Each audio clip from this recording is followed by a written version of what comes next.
चुनाव आयोग जो है वो इलेक्शन जो पूरा प्रोसेस है उसे प्यूरिफाई करने की कोशिश कर रहा है। यही वजह है कि सारे जितने भी वोटर्स हैं उनकी लिस्ट को दोबारा से रिवाइज किया जा रहा है।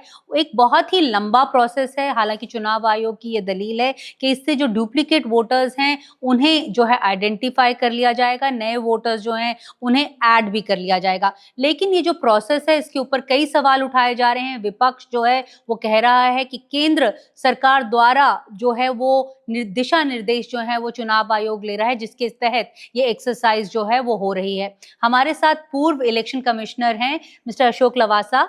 Sir, thank you so much Jansatta से बात करने के लिए। सबसे पहले मैं आपसे यही जानना चाहूंगी सर, ये जो स्पेशल इंटेंसिव रिवीजन जो हो रहा है, आपको क्या लगता है कि जो मेथड अडॉप्ट किया गया है क्या वो पूरा है इंश्योर करने के लिए कि जो फेयरनेस है पूरी एक्सरसाइज की वो कायम रहे?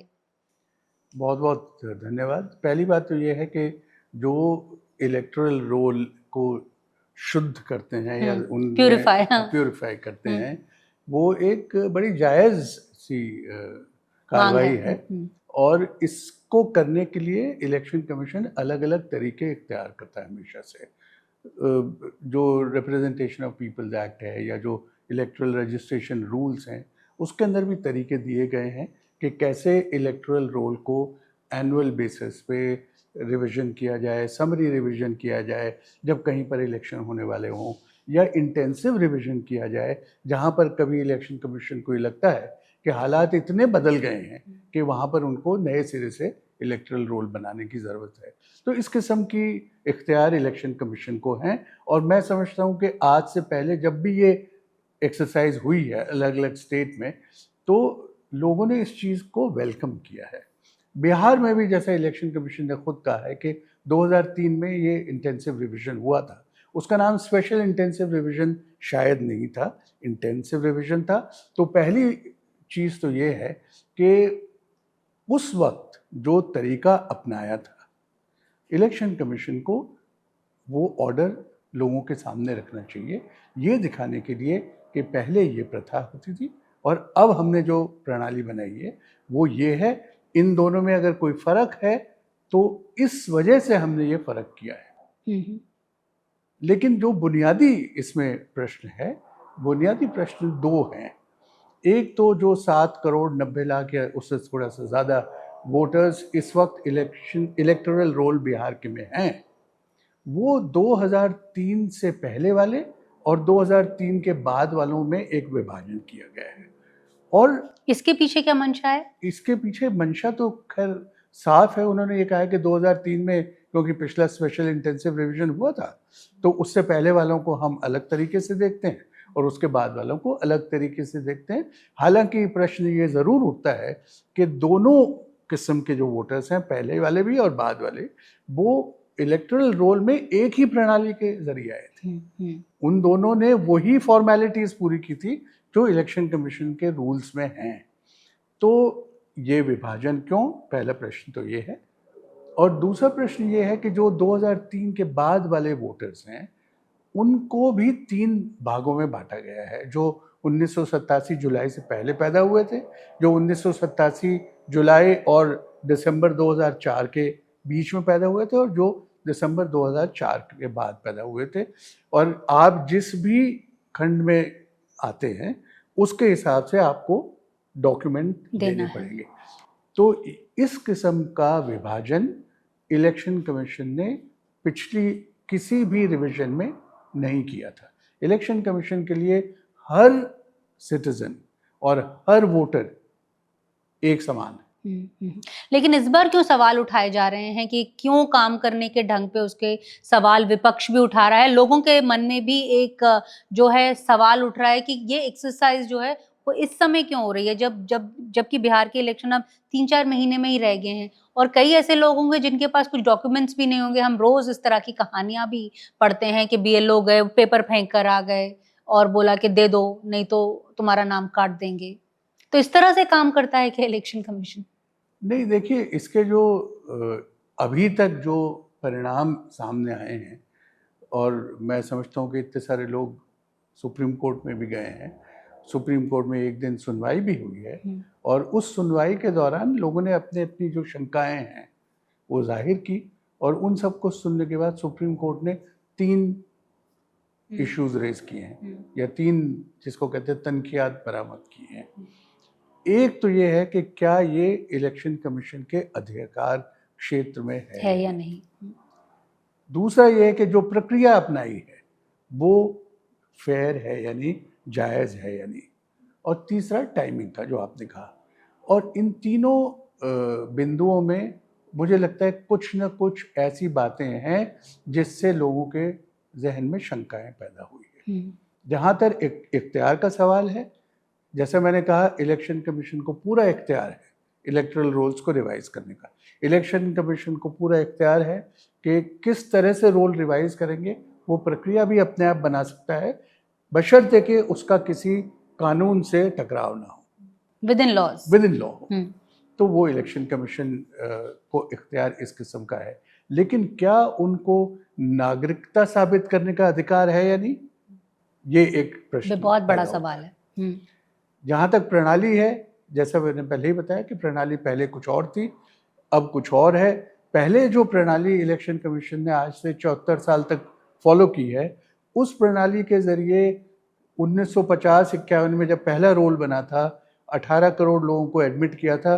उन दिनों तो कोई नागरिकता का कोई भी प्रमाण नहीं था किसी के भी पास, लेकिन फिर भी एक स्वतंत्र संस्था होने के नाते और इतने इख्तियार होने के नाते उन्होंने एक तरीका अपनाया कि किस तरह से हम लोगों को एडमिट करेंगे। तो वो 18 करोड़ से बढ़ के अब 99 करोड़ लोग आ गए हैं इलेक्टरल रोल में। और मुझे नहीं लगता कि कभी भी कोई बहुत ज़्यादा लोगों को किसी ने विरोध किया हो। और ज़्यादा से ज़्यादा इलेक्शन कमीशन एक बड़ा फ्रेंडली ऑर्गेनाइजेशन है, वो कोशिश करता है कि लोगों को जितनी ज़्यादा सहूलियत दे सके इतनी सहूलियत देता है। लेकिन जिस तरह के दृश्य हम आजकल चुनाव आयोग के बाहर देखते हैं, जब विपक्ष के नेता जाते हैं, दरवाजे बंद कर दिए जाते हैं, तो काफी फ्रेंडली तो नहीं लगता है चुनाव आयोग। अब वो देखिए, ताली दो हाथ से बजती है तो खैर मैं वो बात नहीं कर रहा। मुख्य चीज़ ये है कि देखिए, एक चीज़ अगर थोड़ा मैं इलैबोरेट करूं, बिल्कुल, हाँ, कि जब संविधान की रचना की गई थी तो संविधान में बहुत सारी संस्थाएं बनाई हैं, कोर्ट्स बनाई हैं, पार्लियामेंट बनाई है, सीएजी, फाइनेंस कमीशन, ट्रिब्यूनल्स अलग अलग किस्म के, ऐसी बहुत सारी संस्थाएं बनाई है। इलेक्शन कमीशन भी एक संस्था बनाई है। मुझे नहीं लगता कि कोई भी एक ऐसी संस्था है जिसका संबंध, सरोकार, काम सीधा सिटीजन्स के साथ। बिल्कुल, हाँ। सरकार का उसके अंदर, सरकार के काम पे इलेक्शन कमीशन का काम नहीं निर्भर करता। इलेक्शन कमीशन का राब्ता सीधा सिटीजन्स के साथ है। आपका वोट कैसे बनेगा उसका मैं जिम्मेदार हूँ, आप वोट देने कैसे जाएंगे उसका मैं जिम्मेदार हूँ, जो लोग इलेक्शन लड़ेंगे उनमें एक लेवल प्लेइंग फील्ड होगा उसका मैं जिम्मेदार हूँ। तो ये इलेक्शन कमीशन का दायरा हमेशा रहा है। तो जैसा मैंने कहा कि बाकी जितनी संस्थाएं हैं, चाहे वो पार्लियामेंट हो या कोर्ट हो, उनका काम हमेशा सरकार के काम पे निर्भर करता है, लेकिन इलेक्शन कमीशन का नहीं करता। और इसीलिए इलेक्शन कमीशन ने शुरू से लेके अब तक इतना एक मित्रता वाला रवैया अपनाया, और ख़ास तौर से इसकी ज़रूरत भी थी, क्योंकि हिंदुस्तान जैसे देश में आज़ाद जब हुआ था तो लिटरेसी 14-15% थी। उन लोगों को पता ही नहीं था कि वोटिंग राइट्स क्या होते हैं। तो उस माहौल में लोगों को जागरूक करके लोगों को वोटिंग राइट देना, और फिर इतने दूर दूर तक फैली हुई चीज़ें हैं हिंदुस्तान में, इतनी अलग अलग भाषा की और विषमताएं हैं, उन सब चीज़ों को पार करते हुए इलेक्शन कमीशन हमेशा ये सोचता है कि भाई कैसे मैं आखिरी इंसान तक पहुंचूं। और तभी इलेक्शन कमीशन का मोटो भी है, no voter to be left behind, बिल्कुल, एंड एवरी वोट काउंट्स। तो दोनों चीज़ इलेक्शन कमीशन कोशिश करता है, एक ज़्यादा से ज़्यादा लोग एनरोल हो, और उसमें जिम्मेदारी कमीशन ने अपने ऊपर ली हुई है, आपके ऊपर नहीं है जिम्मेदारी। हम जाएंगे आपके पास और आपका वोट लेंगे, नाम डालेंगे, और इसी तरह से आप वोट देते हो या नहीं देते, वो आपका इख्तियार है। आप मानते हैं वैसे कि आज की तारीख में ईसी इंडिपेंडेंट बॉडी है? बिल्कुल है, constitutionally it is independent. Constitutionally is the keyword. Sir, जहाँ तक आधार का सवाल है, आधार को लेके हम अभी तक उसे सैक्रोसैंट मानते थे। हर जगह आधार का अगर हम प्रस्तुत कर देते थे तो कोई और डॉक्यूमेंट नहीं माना जाता था। लेकिन इस वाली जो ये पूरी एक्सरसाइज हो रही है, इसमें आधार की क्रेडिबिलिटी के ऊपर भी सवाल उठाए जा रहे हैं। बिल्कुल सही आपने कहा, क्योंकि जब से आधार बना है मैं समझता हूँ कि ये बहुत शानदार डॉक्यूमेंट है। इसके अलावा कोई ऐसा डॉक्यूमेंट नहीं है जो किसी भी इंसान की आइडेंटिटी, उसकी शख्सियत को एक यूनिक नंबर देता है। किसी भी दो शख्स के एक आधार नंबर नहीं हो सकता। तो मैं ये समझता हूँ कि और इसको अपनाने से बहुत सारे सिस्टम्स के अंदर ट्रांसपेरेंसी आई है, क्योंकि आधार का सिर्फ एक ये खूबी नहीं है कि यूनिक नंबर है, आधार को आप वेरीफाई भी कर सकते हैं। मतलब जो आइडेंटिफिकेशन अथॉरिटी है, उन्होंने एक ऐसा सिस्टम बनाया है कि जो भी आधार का इस्तेमाल कर सकता है वो हमसे वेरीफाई भी कर सकता है कि ये सही है या फेक है या नहीं। हाँ। तो और मैं समझता हूँ कि एक ज़माना था जब ये सुझाव भी दिया गया था कि आधार और वोटर कार्ड को आपस में लिंक किया जाए। हाँ। मेरे ख्याल ये एक किस्म की हमारी बदकिस्मती है कि लोगों ने ऐसी निराधार शंकाएं जताई उसके बारे में, क्योंकि अगर आधार का इस्तेमाल आप डीडुप्लीकेशन के लिए करें तो ये बहुत फ़ायदेमंद है। और उससे आप ये जो डीडुप्लीकेशन है कि एक जना एक जगह से ज़्यादा अपने आप को रजिस्टर कर लेता है, वो आप आधार के ज़रिए कर सकते हैं।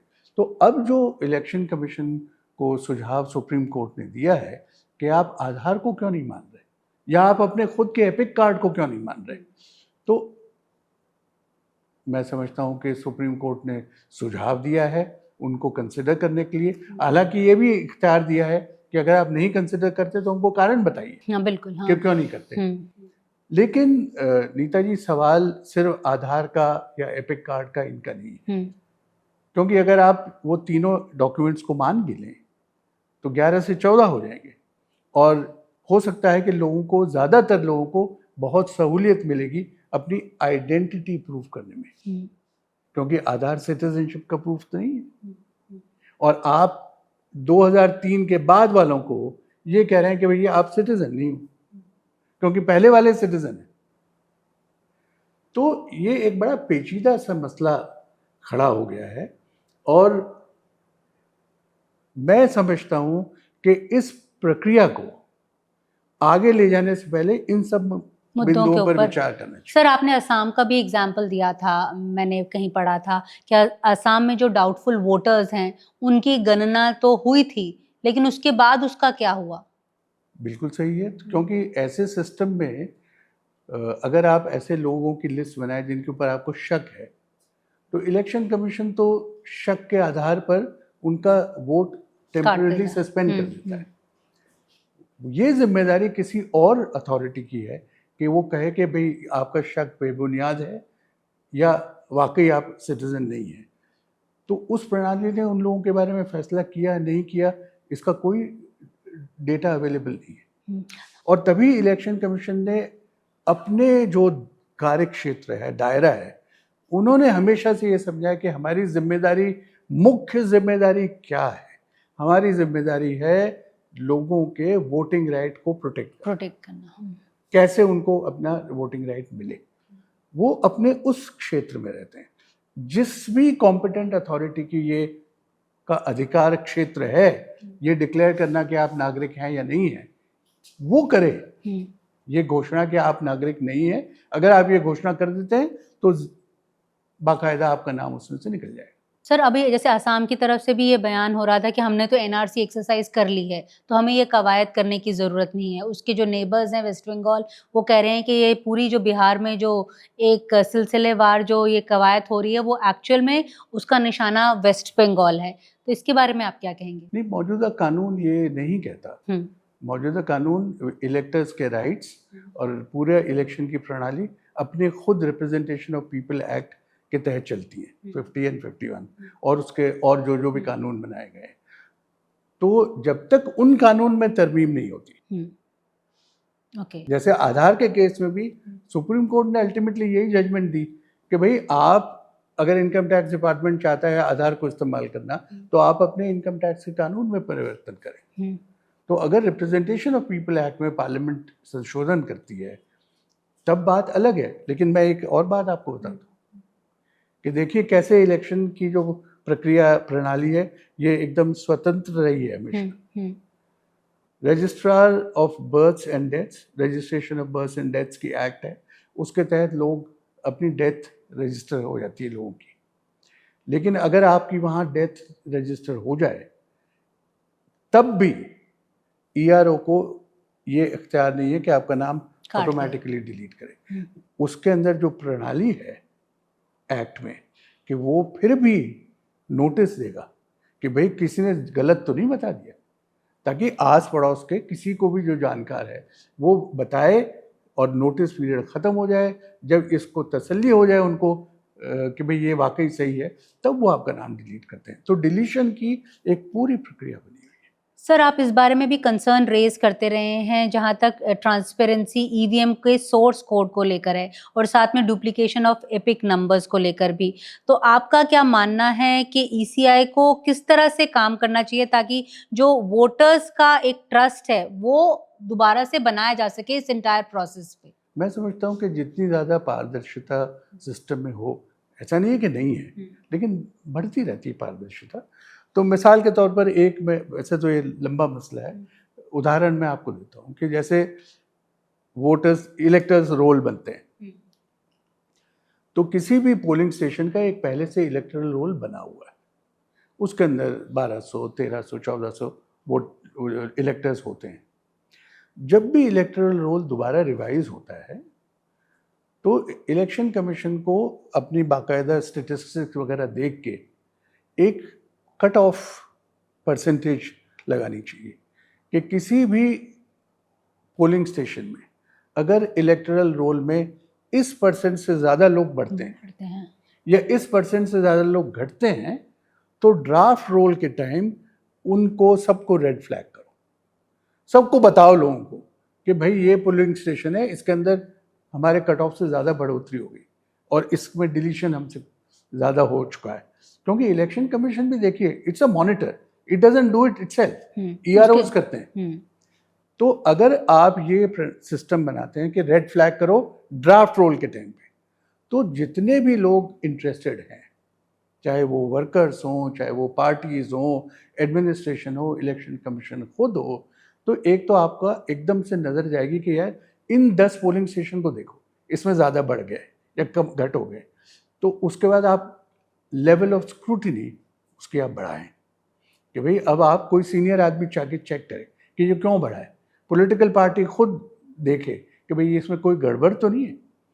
अगर आप ऐसे करें, जितना ट्रांसपेरेंट बनाएं, उसके बाद आपका फाइनल रोल बनेगा। तो इस किस्म की शिकायत लोग बाद में नहीं करेंगे कि जी वहाँ पे इतने ज़्यादा बढ़ गए। भाई जब बन रहे थे तब आप कैसे हो रहे थे? तो मैं ये समझता हूँ कि इलेक्शन कमीशन को खुद ऐसे पैरामीटर्स इवॉल्व करके ओपन सिस्टम बनाना चाहिए। सर, लास्ट क्वेश्चन, जो पॉलिटिकल पार्टीज हैं वो भी काफ़ी सवाल उठा रही हैं। कोई लोग इन्हें कह रहे हैं वोट बंदी है, कोई कह रहे हैं ये जो चुनाव आयोग है सरकार के कहने पे ये पूरी की पूरी कार्रवाई कर रहा है। तो आप इन आरोपों को कैसे देखते हैं? क्योंकि आप खुद भी इस तरह के आरोप तब भी झेले होंगे जब आप इलेक्शन कमीशन में थे। देखिए, पॉलिटिकल पार्टीज क्या कहती हैं क्या नहीं कहती, उनके अपने उद्देश्य और मकसद होते हैं, तो उसके बारे में तो कुछ कहना बड़ा मुश्किल है। और साथ साथ ये भी कहना बड़ा मुश्किल, बट उनके सवाल तो जायज़ हैं कि हम लोगों को, मैं उसी बात पे आ रहा था कि लेकिन just because a political party is saying this, उसको आप डिसमिस नहीं कर सकते कि भाई ये मोटिवेटेड है। जो बात कही जा रही है उस बात को देखना ज़रूरी है, उसकी अहमियत ज़रूरी है, कौन कह रहा है ये दूसरी बात। और अगर आप जो भी इश्यूज आते हैं सामने, उनको आप ठीक ढंग से परखिए, ठीक ढंग से उनसे उनको समझाइए। देखिए, ये तो बड़ा तय है कि किसी भी सिस्टम में आप सब लोगों को सेटिस्फाई नहीं नहीं कर कर सकते। सकते। और ख़ास तौर से देखिए जुडिशियल सिस्टम का तो ये है ही, आप जो भी फैसला दें आधे लोग खुश होंगे, आधे लोग। लेकिन इलेक्शन कमीशन की ये खासियत है, क्योंकि वो कंसल्टेटिव अप्रोच हमेशा से अपनाता था, तो वो ज़्यादा से ज़्यादा लोगों को सेटिस्फाई कर सकता था। तो ये अप्रोच, और इस अप्रोच के लोग कायल रहे हैं हमेशा से।